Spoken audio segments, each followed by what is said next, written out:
So then when it comes to precepts, statutes, and laws, they are really ways of expressing God's heart in a way that enables us to function in government. So they're the foundation of aligning our lives and aligning the circle of the deep for our lives, the 12 chancellors' houses for our lives. They're the first 4 of the chancellors' houses, to make sure that what we do is aligned with God's eternal heart. So the precepts are his heart.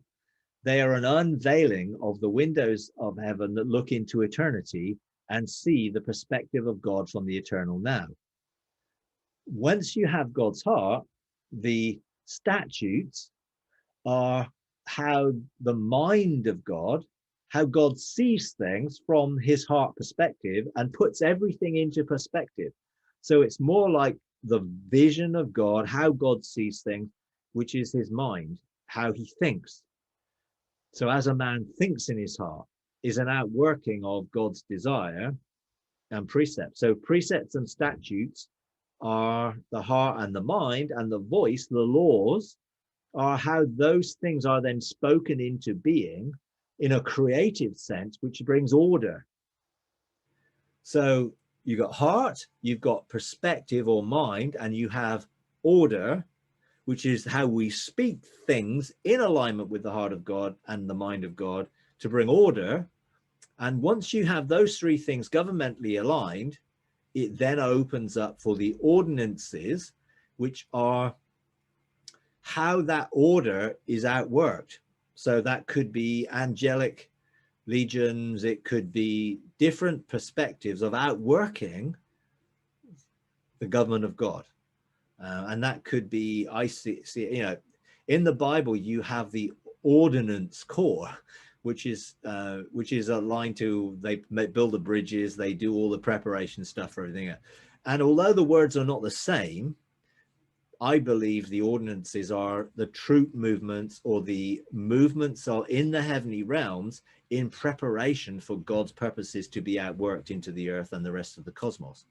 So that could be angels being assigned. It could be us being assigned. It could be any movement which outworks the government of God, which is described as the ordinances. It's a window. So you get 3 of government: precepts, statutes, laws. Then coming into the agreement, this is going to be outworked, and therefore that opens a window for its outworking. And that, you would say, is how creation takes place, which is through God's voice. He speaks it, he calls things that be not as if they are, he aligns things in accordance to his heart, his mind, and through his voice, and then you have his hand. So literally the ordinances are the hand of God being outworked into creation, and he has his fingerprints over the whole of creation. He's not stood back watching it unfold.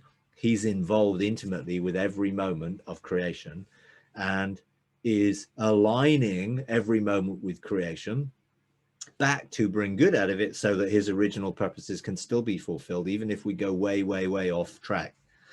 He always enables us to come back because he wants to bring good out of even the worst things that we have done.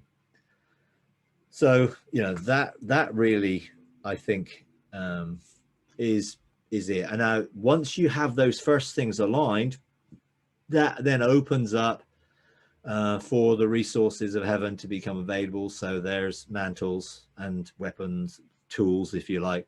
There's scrolls, there's commissioning, there's our then discoveries that bring us into a fuller perspective. And I can look back over my life and see that God, through the angel that was assigned to me in heaven, was orchestrating the precepts being unveiled of God, which then changed my mind and thinking to align with the precepts. And then that outworked in changes to what I did in practice. I began to think differently, speak differently, act differently, and then that opened the door for a new position that God would give me on the basis that I now had a revelation of his heart that I didn't have before. Now there was authority given me to do something, which usually meant a new mantle and new tools to do the job. And then that led into changing my life. The affairs of my life changed. Things changed in me to release the resources of heaven to align precepts and precepts.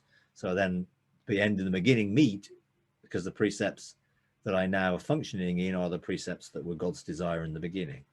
So it is a process that aligns our lives. Now, I didn't know that that was what was happening to me until in hindsight, I could look back and see a revelation would come, which totally challenged my thinking.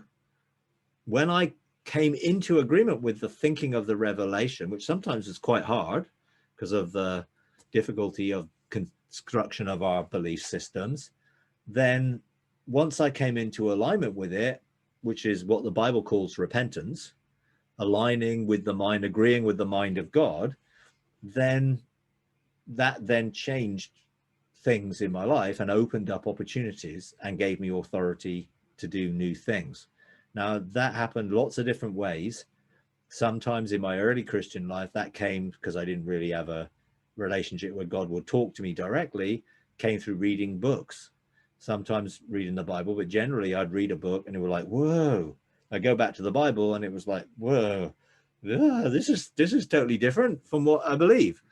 Then all of that leads you on a path that then outworks the reality of that. And that's happened numerous times. Now I'm aware of the process and I actually actively cooperate with it. So whenever I've engaged the firestones of God, or I have an encounter with God in the heavens or wherever, I'm always open to, is this something deeper that reveals the character, nature, of essence of God, his precepts? Does this give me a different perspective on how to view creation, the cosmos, God, anything?